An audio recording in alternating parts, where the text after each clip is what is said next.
ముందుగా అందరికీ నమస్కారం. నేను మీ శ్రావణ్. ఈరోజు నేను మాట్లాడబోయే విషయం ఏంటంటే, ఒక మూవీ గురించి మనం రివ్యూ చెప్పబోతున్నాం. ఆ మూవీ ఏంటంటే 'యూఐ'. మీ అందరికీ తెలుసు, ఉపేంద్ర గారి మూవీస్ అనేవి చాలా డిఫరెంట్‌గా ఉంటాయి. నేననేది మూవీ రివ్యూస్ చెప్పను ఎప్పుడు గానీ, కానీ ఈ మూవీకి నాకు చెప్పాలనిపించింది. ఎందుకంటే నేను ఈ థియేటర్‌లో ఈ మూవీ చూస్తున్నప్పుడు నా పక్కన చాలా అంటే, మన మూవీకెళ్ళినప్పుడు మన పక్కన చాలామంది కూర్చొని ఉంటారు కదా! సో, నా పక్కన కూడా అంటే వేరే వాళ్ళు, నేను ఒక్కడినే ఎళ్ళా మూవీకి. సో, నా పక్కన కూడా వేరే వాళ్ళు కూర్చున్నారు. సో, వాళ్ళకనేది మూవీ అర్థం కాలే. నేను చెప్తే అప్పుడు అతను నమ్మి ఆహా! ఇదా స్టోరీ అని అతనికి అనిపించింది. సో, నేను కూడా ఈ స్టోరీ దీని గురించి డీటెయిల్‌గా అంటే నాకు అర్థమైన రీతిలో మీకు చెప్పాలనుకుంటున్నా. చూస్తే ఫస్ట్ స్టార్టింగ్‌లో ఎళ్ళగానే మనం టికెట్ తీసుకొని థియేటర్ లోపలికెళ్తాం కదా! వెళ్ళినప్పుడు ఆడేస్తాడక్కడ. మూర్ఖులైతేనే మూవీ చూడండి, లేకపోతే ఇప్పుడే బయటికెళ్ళిపోండి అనేస్తాడు. అప్పుడు నేను ఆలోచించిన, నేను మూర్ఖుడినా కాదా అంటే మూర్ఖుడిని కాదు అని నాకు తెలుసు. కానీ బయటికెళ్దామంటే నేను రూ. 50 కానీ బయటికెళ్దామంటే నేను టికెట్ మనీ పెట్టి డబ్బులు పెట్టి టికెట్ తీసుకొని లోపలికొచ్చా. సో, వెళ్తే నా మనీ అనేవి వేస్ట్ అయిపోతాయి అని నేను దాంట్లో కూర్చున్నా. తర్వాత స్టార్టింగ్ ఏమైతదంటే ఫస్ట్ సీన్ ఏమైద్దంటే అది అయిపోయిన తర్వాత ఒక థియేటర్ చూపిస్తాడు మనకి. థియేటర్ చూపించి అక్కడ స్టార్టింగ్ థియేటర్ స్క్రీన్ పైన స్టార్ట్ అనే ఇస్తాడు. ఏసినాక అందరూ ఒక కపుల్ ఉంటారు, ఇద్దరు కపుల్ వచ్చి బయటకొస్తూ ఉంటారు. బయటకొచ్చి విడాకులు ఇస్తున్నా నేను నీకు అని చెప్తాడు. వీడు కూడా నేను నిన్ను వదిలేస్తున్నా అని చెప్పి ఎవరి దారిన వాడు వెళ్ళిపోతాడు. ఆ తర్వాత ఇంకొకళ్ళు వచ్చి ఎగురుకుంటా ఇప్పుడు అది ఇది ఏదో అంటే చికాకుగా అంటే ఒక ఎగ్జైట్మెంట్ తోటి బయటకు వస్తూ ఉంటారు. సో, బయటకు వచ్చినాక ఒకతను వస్తాడు. వాడికి ఒంటి నిండా బంగారము అంటే పెద్ద అంటే ఒక రౌడీ లెక్క రౌడీ ఉంటాడు అతడు. వానికి ఒంటి నిండా బంగారము, చేతికి వేళ్ళకి రింగ్స్ అవన్నీ ఉంటాయి. సో, థియేటర్ బయటకు వచ్చి వాడికి ఒంటి మీద ఉన్న బంగారము ప్లస్ వాని ఉంగరాలు అవన్నీ వానికి రౌడీ అంటే పక్కన వాళ్ళు ఉంటారు కదా! సో, వాళ్ళకందరికీ ఇచ్చేస్తాడు. ఇచ్చేసినాక ఒకతనికి ఫోన్ చేస్తాడు. అరే నీకు నా పెళ్ళాం అంటే నీకు ఇష్టం కదరా, నా పెళ్ళాన్ని నువ్వు తీసుకోరా అని చెప్తాడు.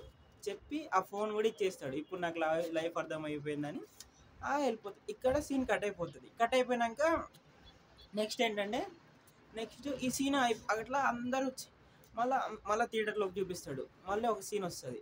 ఇప్పుడు మళ్ళీ ఇంకో సీన్ వేస్తాడు. ఈ సీన్ ఎట్లా వేస్తాడంటే ఒక అందమైన మహిళను చూపిస్తాడు. ఒక అడవిలో మన అప్పట్లో అంటే అంటే ఈ బిల్డింగ్స్ ఇవేం లేని కాలంలో అడవిలో అంటే ఆకులు కట్టుకొని ఉంటారు కదా అందరూ. సో, అలాంటి సీన్ ఒకటి చూపిస్తాడు మనకి. అందరూ ఆ అమ్మాయి జస్ట్ అంటే అమ్మాయి కూడా కాదు, ఒక మహిళ. ఆ అమ్మాయికి మొత్తం ఆకులు కట్టుకొని ఉంటుంది. సో, ఆ అమ్మాయి అడవిలో తిరుగుతూ ఉన్నప్పుడు ఒక నలుగురు మనుషులు ఆమెని అఘాయిత్యం చేసిండని ఒక సీన్ చూపిస్తాడు మనకి. సీన్ చూపించినప్పుడు ఆ సీన్ అక్కడికి కట్ చేస్తాడు. మళ్ళీ ఆ మహిళని ఒక నలుగురు అఘాయిత్యం చేసిరని చూపిస్తాడు. ఆ సీన్ అక్కడికి కట్ చేస్తాడు.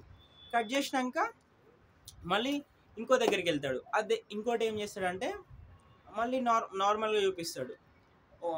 మళ్ళీ నార్మల్గా ఒక దగ్గర ఏంటంటే ఒక ఆవిడ ఒక దగ్గర నుంచి ఆశ్రయం సంథింగ్ ఏమవుతుందంటే అప్పుడే వేరే ఒక ఫ్యామిలీ వాళ్ళకి ఏమంటారు ఒకడు పురోహితుడు లేక అంటారు, లైక్ పురోహితుడు ఉంటాడు. పురోహితుడు ఇంటి దగ్గరికి ఒక ఆమె వచ్చి ఏమంటారు తెలుగులే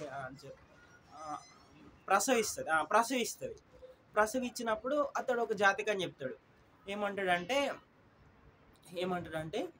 ఈమె ఈ టయానికి వీడు కరెక్ట్గా సంథింగ్ అమావాస్య సంథింగ్ అట్లా అన్నాడు. కానీ ఈరోజు పుడితే వీడు ఈ టయానికి పుట్టింది కాబట్టి ఖచ్చితంగా పెద్ద తెలివైన వాడు అవుతాడు. ఈ టయానికి పుట్టింది కాబట్టి పెద్ద రాక్షసుడు లేకపోతే దేవుడు అవుతాడు, రాక్షసుడు అవుతాడు, ఇట్లా ఒకతడు జాతకాలు చెప్తాడు. జాతకాలు చెప్పినాక అప్పుడు ఆమె ప్రసవించినప్పుడు ఉపేంద్ర పుడతాడు మనకి. ఇది తర్వాత తెలుస్తుంది మనకి. ఉపేంద్ర పుడతాడు. ఇక్కడ ఈ ప్రెగ్నెంట్ ప్రసవించిన మహిళని గుర్తుపెట్టుకోండి. ఇక్కడ దీంతో కూడా దీంతో కూడా ఒక కనెక్ట్ అయి ఉంటుంది. దీని తర్వాత ఏమవుతుందంటే వాడు పెరిగి పెద్దగా అవుతాడు. ఎట్లా అవుతాడంటే వాడు ఎట్లా అంటే అంటే సంథింగ్ చెప్పండి, జీసస్ లెక్క. అంటే శాంతిగా, ఎవరితో ఎక్కువ గొడవలు పెట్టుకోడు, ఏం చేయడు, ఇలా జరుగుతూ ఉంటుంది. జస్ట్ అంటే ఫస్ట్ దెబ్బలు తింటాడు. ఒక మనిషి తప్పు చేస్తాడు, వాడి బదులు వీడి దెబ్బలు తింటాడు. ఇలా కనిపిస్తూ ఉంటుంది. దాని తర్వాత నెక్స్ట్ సీన్ ఏం చూపిస్తాడంటే, నెక్స్ట్ సీన్ ఒక ఎమ్మెల్యే అంటే ఒక రాజకీయ నాయకుని చూపిస్తాడు. వాడు ఏంటంటే ఇష్టం ఉన్నట్టు చేస్తాడు. ఎట్లా అంటే మొత్తం అంటే ప్రజలకి జస్ట్ ఓట్లప్పుడు పైసలు ఇస్తాడు, మందు వంచుతాడు, ఓట్లు వేయించుకుంటాడు. దాని తర్వాత వాళ్ళకి ఫండ్స్ పథకాలు ఏం రాకుండా మొత్తం దోచుకొని వీడు ఎంజాయ్ చేస్తూ ఉంటాడు. సో ఇలా స్టోరీ సాగుతూ ఉన్నప్పుడు అప్పుడే ఒక ట్విస్ట్ ఉంటుంది. వాళ్ళకి సంథింగ్ ఒక కొన్ని సంవత్సరాలు నిండినాక 25 years వేసుకో, అప్పుడే ఒక డబుల్ యాక్షన్ ఉంటుంది ఈ సినిమాలో. డబుల్ యాక్షన్ ఉండగానే ఇంకో ఉపేంద్ర వస్తాడు. అయితే ఈ ఒక ఉపేంద్ర ఎట్లా అంటే మంచి గురించి, ఓన్లీ మంచి. ఈ సెకండ్ వాడు ఏంటంటే మొత్తం చెడు ప్రపంచాన్ని, చెడు అంటే చెడు కాదు, అంటే వాడి గురించి వాడే చూసుకుంటాడు, వేరే వాళ్ళు ఏమైపోయినా పర్లేదు అనే రకంగా ఉంటాడు. వీళ్ళందరినీ అంటే చెడ్డ పనులనా అవి చాలా మంది జనాలు ఎవరైతే సెల్ఫిష్నెస్గా ఉంటారో, అంటే వీనికి అంటే ఎవరు సెల్ఫిష్నెస్గా ఉంటారో వాళ్ళందరినీ తీసుకుపోయి ఒక జైలు లాంటిది ఉంటుంది. ఈ చెడ్డవాడు, డబుల్ యాక్షన్ అని చెప్పిన కదా, మంచివాడు కదా చెడ్డవాడు, వాళ్ళందరినీ తీసుకెళ్ళి ఒక జైల్లో వేస్తూ ఉంటాడు. ఆ జైలు ఎట్లా ఉంటుంది అంటే, అందులో నుంచి మీరు బయటికి కనుక రావాలనుకో, ఆ జైలు నుంచి బయటికి రావాలంటే మీకు తెలివి ఉపయోగిస్తేనే మీకు అందులో నుంచి బయటికి రానికి వస్తుంది.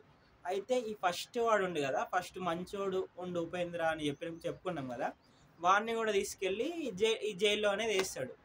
అంటే ఆ జైల్లో సంథింగ్ మనం ఒక గేమ్ లెక్క, ఒక గదిలో చీకటి గది, ఇంకో గదిలో నుంచి రాగానే అట్లా అంటే టాస్క్స్ ఉంటాయి.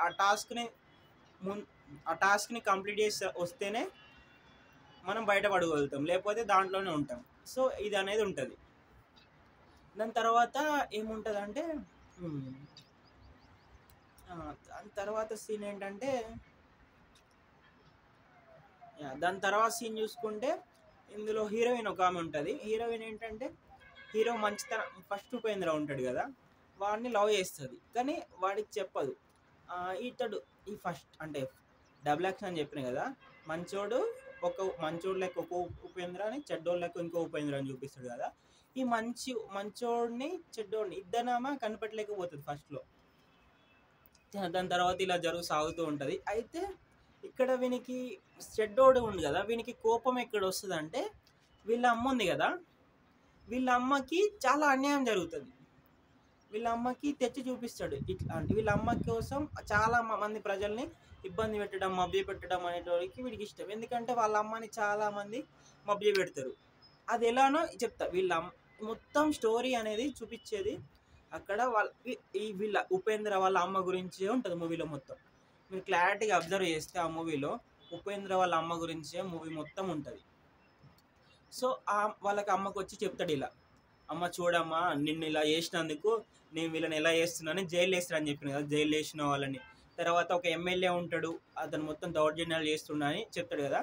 వీడు ఒక బాబా అవుతాడు. నేను ఒక కామెడీ విషయం ఏంటంటే, అక్కడ చెప్తాడు కదా, నేను కల్కిని, ఈ మీ ప్రజలందరికీ దేవుణ్ణి కల్కిని అని ఈ చెడ్డవాడు కదా అని చెప్తాడు. అప్పుడు ఆ ప్రజలందరూ నమ్ముతారు. ఎట్లా అంటే, వాడిని మన బయట ఒకడు వచ్చి, నేను దేవుణ్ణి, మీ అందరికి ఏం వరాలు కావాలి అవి తీసుకోండి అని చెప్తే చాలామంది, అంటే వెర్రీ పీపుల్ లేకపోతే వాళ్ళ దైవభక్త అది నాకు తెలియదు, కానీ ఎలా నమ్ముతారు. అలా కూడా నేనే కల్కిని అని చెప్తే అందరూ వాళ్ళు నమ్ముతారు, అందరూ వాడిని ఒక దేవుడు లెక్క పూజిస్తూ ఉంటారు. సో వాడేం చేస్తాడు, అట్లనే అందరిని నమ్మించి చాలామంది తీసుకుపోయి జైలు వేస్తాడు. తర్వాత వానికి ఇష్టం ఉన్నట్టు, ఎట్లా అంటే రోడ్స్ వానికి జనాలంటే ఇష్టం ఉండదు, వీడికి జనాలంటే ఇష్టం ఉండదు. సో ఏం చేస్తూ ఉంటాడంటే, వెళ్ళి రోడ్లన్నీ మంచిగున్న రోడ్లన్నీ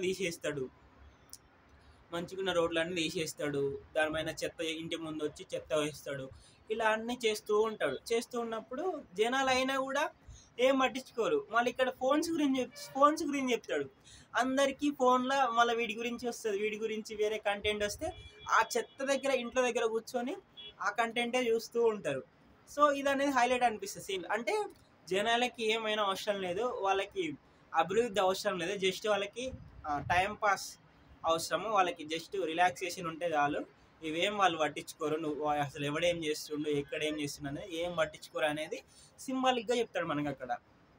చెప్పిన తర్వాత మళ్ళీ ఏం చేస్తారంటే వీని దగ్గరికి వస్తాడు, జనాలంతా ఇట్లా జరుగుతుంది, ఇట్లా తప్పు చేస్తారు అంతా, ఇట్లా మాకు ఇబ్బంది అయితే ఇంటి దగ్గర వస్తే అప్పుడు ఏం చేస్తారంటే అప్పుడు ఆ మూవీలో మతాల మధ్య చిచ్చు పెడతాడు.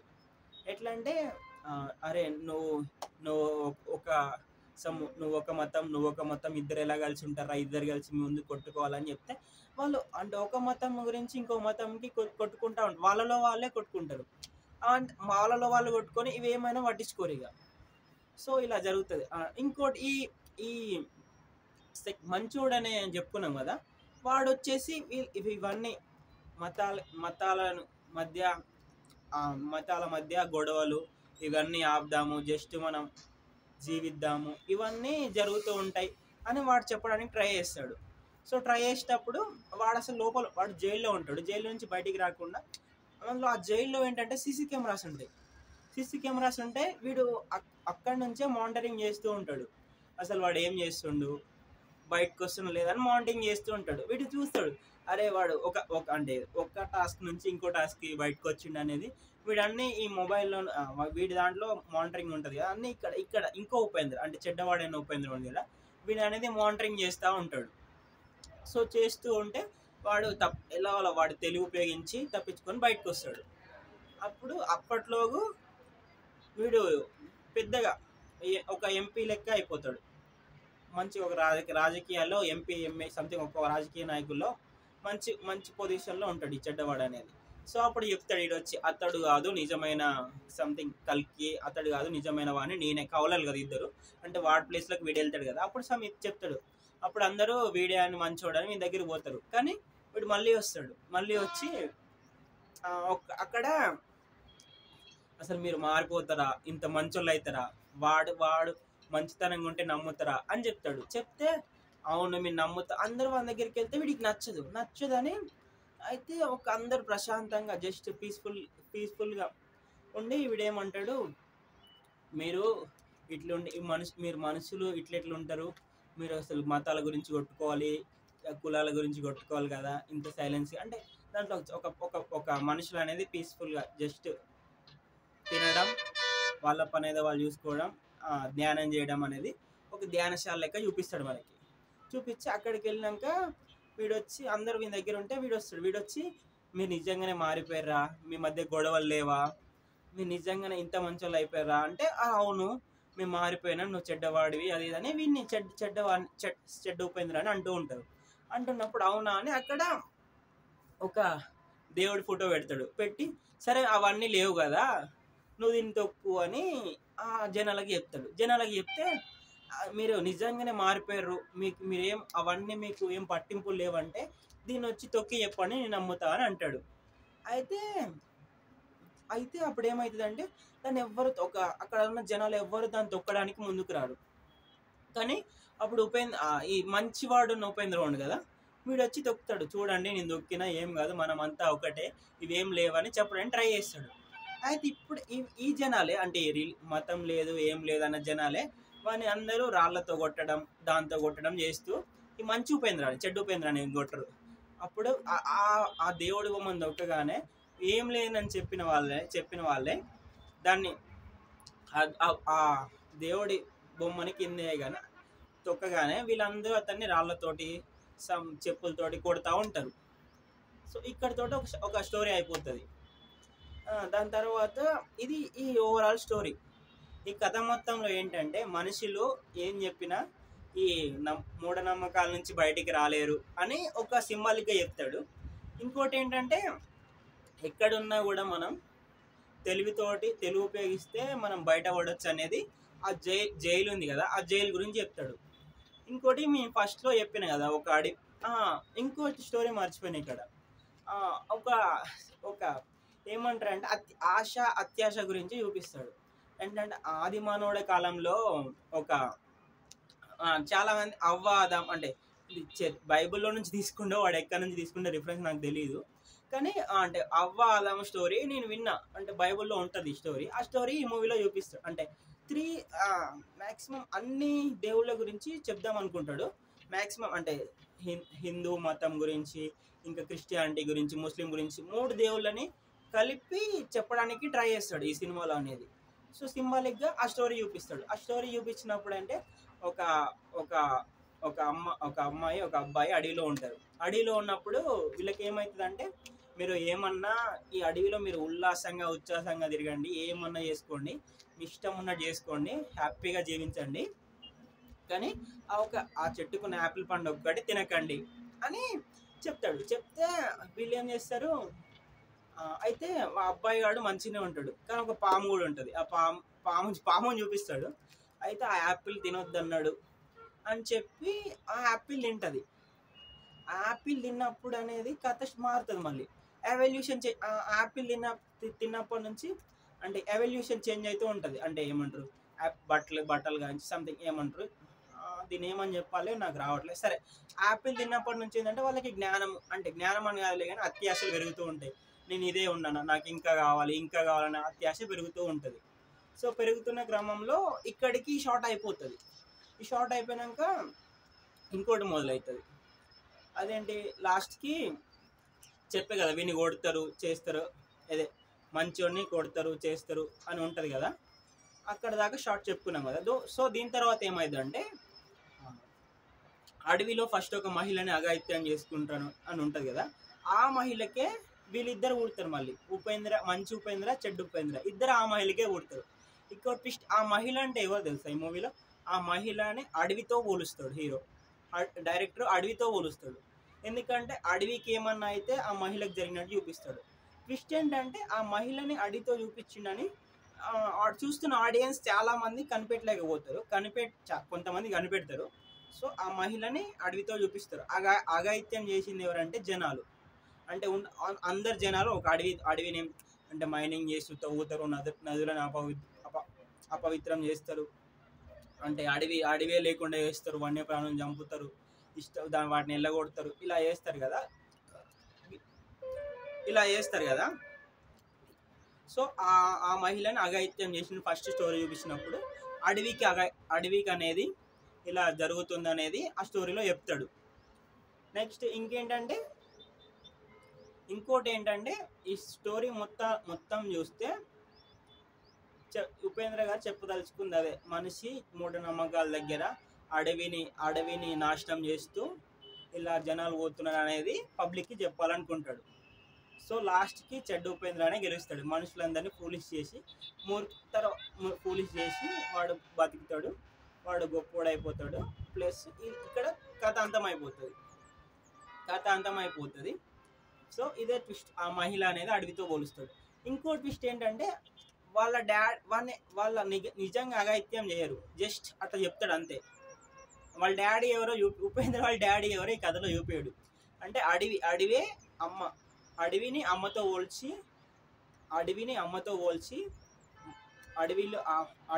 పోల్చి అందులో మంచి వాళ్ళు ఉంటారు, చెడ్డ వాళ్ళు ఉంటారు అని సింబాలిక్గా చెప్తాడు. మంచి వాళ్ళు అడవికి మంచిది, చెడ్డవాళ్ళు అడవిని నాశనం చేస్తారని సింబాలిక్గా చెప్తాడు. ఇది ఈ మూవీ స్టోరీ. సో ఇది ఈ మూవీ స్టోరీ వచ్చేసి. సో తర్వాతి వీడియో కోసం మన ఛానల్ని చూస్తూనే ఉండండి, స్టెవెన్ రాక్స్ తెలుగు ఛానల్ని. Stay on.